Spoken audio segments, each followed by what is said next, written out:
her left is Deputy Chief Daniel Randolph. He's my Chief of Staff. And to my far left is Assistant Chief Blake Chow. He oversees our Office of Special Operations and has the investigative unit that will be responsible for this tragic incident. Sadly, earlier this morning, a traffic collision occurred at the intersection of Lindley Avenue and Roscoe Boulevard. This collision resulted in the death of 2 individuals and injuries to the 3 others that were involved. One of those killed, I regret to say, was an off-duty Los Angeles police officer Daryl Cunningham, who was a driver of one of those 2 vehicles involved. The information I'm providing right now is preliminary. It's based on what we know at this point early on in this investigation. Our investigation is being conducted by our Major Collision Investigation Team, known as MCIT. They'll conduct a forensic level investigation of the crime scene itself, the vehicles that were involved. They'll also interview all available witnesses to this event. And I'll ask for the public's help. If anyone witnessed anything regarding this collision, to please reach out to the police department. We do believe that there are others that will likely have seen some portion of this accident or events preceding it. MCIT will present their findings of their investigation to the District Attorney's Office for prosecution. Based on the information we have right now, we believe that Officer Cunningham was driving northbound on Lindley Avenue with 2 other occupants, one in his white Infiniti, as he approached Roscoe Boulevard. This occurred about 1:15 this morning.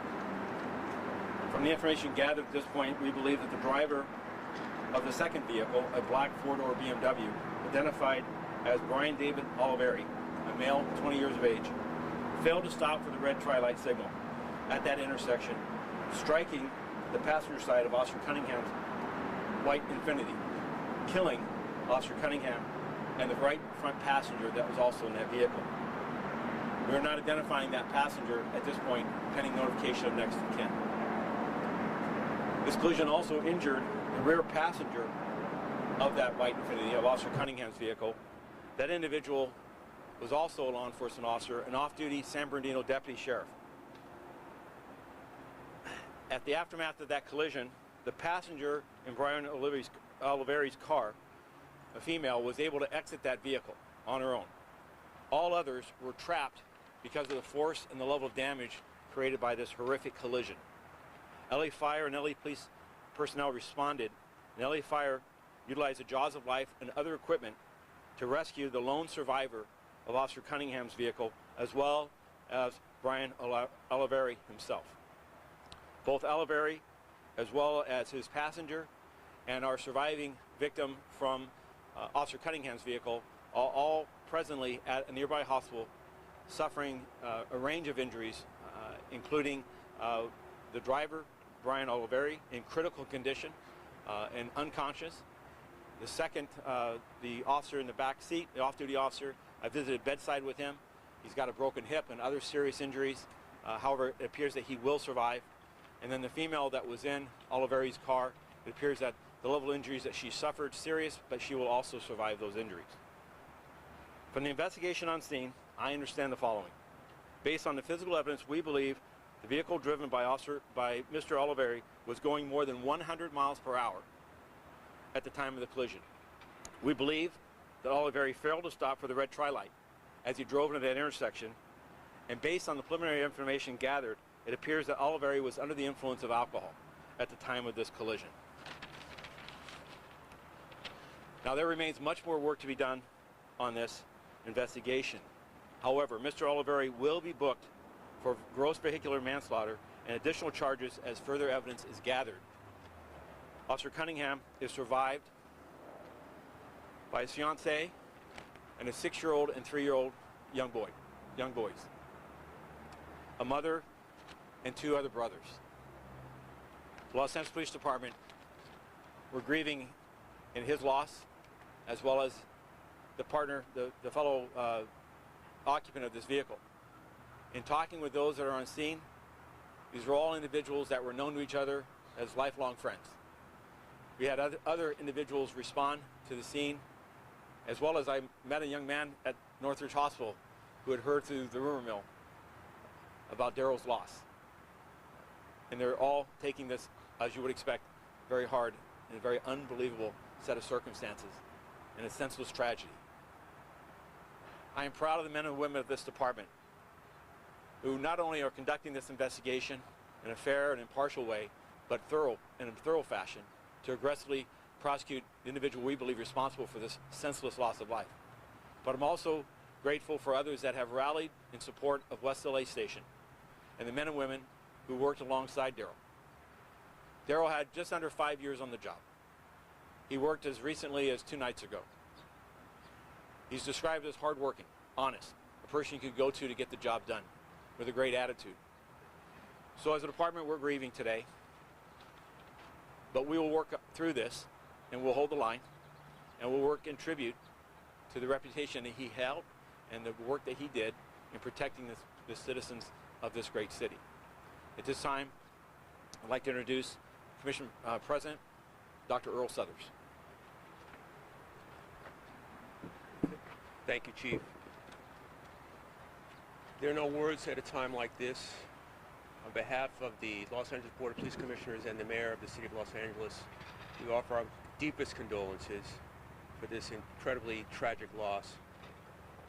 The Chief has extended all available resources to family, friends, colleagues of the officers.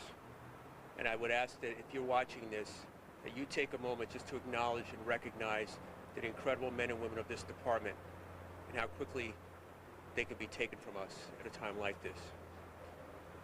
Again, I just want to say thank you for their service. Thank you for what they do every single day.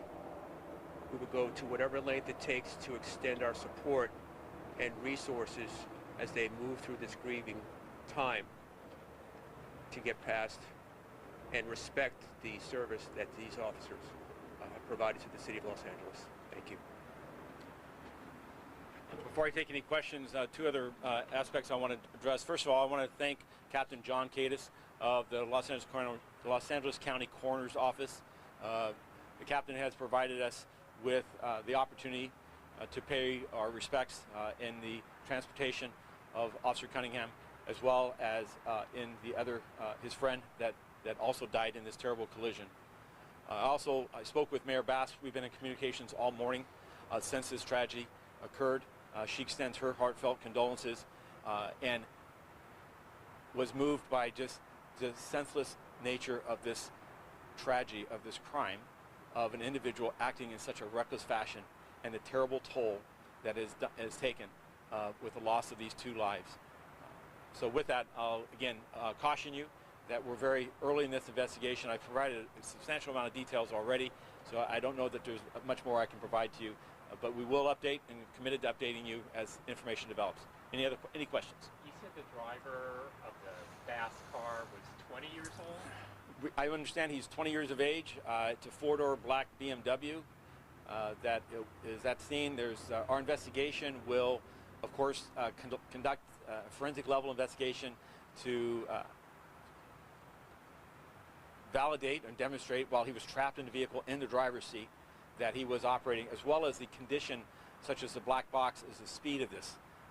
There's evidence already gathered beyond the enormity of this crash that supports my statement that the vehicle was traveling in excess of 100 miles an hour. Do we know if he had any priors? I don't have the criminal history or background of this individual at this time. And the fact that he was underage for alcohol, does that make the charges potentially any greater? Well, I think this is the gross vehicular manslaughter aggravating factors of this, such as alcohol impairment and any prior criminal conduct, of course, would all be added into the severity. But it unfortunately will not bring Daryl back or his friend. But rest assured, to those that would think that instances of DUI is an accident, it's not an accident. You don't drive down Roscoe Boulevard at over 100 miles an hour through a red tri-light as an accident. That's willful and gross negligence and criminality in the sense of reverence for other people's lives. Anyone? Chief, Yes. First off, very sorry for the loss of your officer. The passenger that was in his vehicle, in the back seat, was he Does he work for LAPD? I'm sorry. He is an off-duty San Bernardino sheriff deputy. I spoke with him. Actually, him and Daryl came on the respective departments. He told me this morning, he chose the sheriff's department San Bernardino, while Daryl chose LAPD. But they were friends and colleagues that hung out together. Were he was devastated by his loss, and I also spoke with the sheriff in San Bernardino, and this morning as well, to assure him that we're doing everything we can to take care of his partner, of his deputy, and the sheriff's department is also responding with personnel to support him as well. And Officer Cunningham, what division did he work at? I'm sorry, he worked West LA Station. He worked the patrol division, and he worked what we call Watch 3, which is the overnight shift. But the person that sold the alcohol be charged directly to the death of the officer? It's unclear. Again, we're going to allow this investigation to take its course as to liability and those that would be brought into this by their negligence or contributing factors. All right. Last question. Anything? All right. Very good. Thank you all. Appreciate you coming out.